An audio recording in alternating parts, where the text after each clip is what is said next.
بسم اللہ الرحمن الرحیم۔ اس وقت ہم طائف شہر میں ہیں، اور طائف شہر کے وہ مقدس جگہ اور وہ زیارات کی جگہ جہاں پر جتنے بھی زائرین آتے ہیں ان کی خواہش ہوتی ہے کہ وہ زیارت کریں، تو ان میں سے ایک جگہ یہ ہے جو مسجد عداس کے نام سے جانی جاتی ہے۔ یہیں پر وہ باغ بھی ہے۔ مسجد عداس یہ نام سے منسوب ہے اس آدمی کے، اس صحابی کے، کہ جنہوں نے نبی کریم صلی اللہ علیہ وسلم کی دعوت پر لبیک کہتے ہوئے اسلام قبول کیا تھا، اور اللہ کے نبی علیہ الصلوۃ والسلام جب زخمی حالت میں اس باغ میں لائے گئے تھے، عتبہ و شیبہ کا وہ باغ تھا، تو اسی عتبہ اور شیبہ نے عداس نامی شخص کے ہاتھ جو ہے نا وہ انگوروں کا خوشہ اللہ کے نبی کی خدمت میں بھیجا تھا۔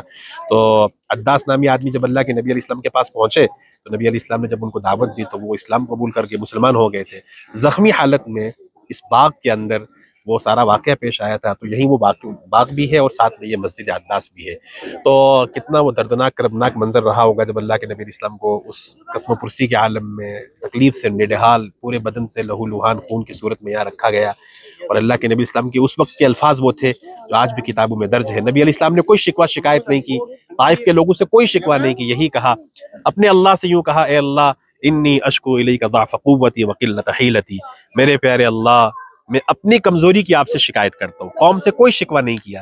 میرے آقا کریم کے اخلاق ایسے تھے ان حالات میں بھی کہ سب کچھ برداشت اپنے اوپر کیا، لیکن کسی سے کوئی شکوہ اور شکایت نہیں کی۔ تو وہ دردناک، وہ کلمناک، وہ کربناک حالات یہیں پیش آیا تھا، وہ باغ کا واقعہ یہیں پہ ہے۔ تو خیر بہرحال ہم تو اس وقت بہت آرام دہ گاڑیوں کے اندر آرام سے یہاں پہنچ گئے، لیکن ایک لمحے کے لیے سوچیے وہ آقا کریم پر وہ منظر کیسا رہا ہوگا۔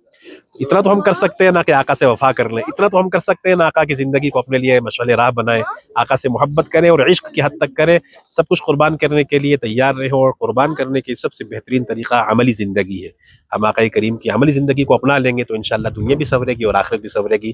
کروڑ ہاتھ درود و سلام ہو ہمارے آقا صلی اللہ علیہ وسلم کی ذات اقدس پر، وہ آج بھی اپنے قبر اطہر میں زندہ ہے۔ اللہ اکبر۔ اللہ تعالی ہمارے نبی کو پوری امت کی طرف سے بہترین بدلہ، جیسے اللہ کی شان ہے ویسے بدلہ ہمارے نبی کو عنایت فرمائے۔ اپنی دعاؤں میں یاد رکھیں۔ اللہ پاک مجھے بھی آپ کو بھی بار بار حرمین کی حاضری عطا فرمائے۔ جزاکم اللہ خیرہ۔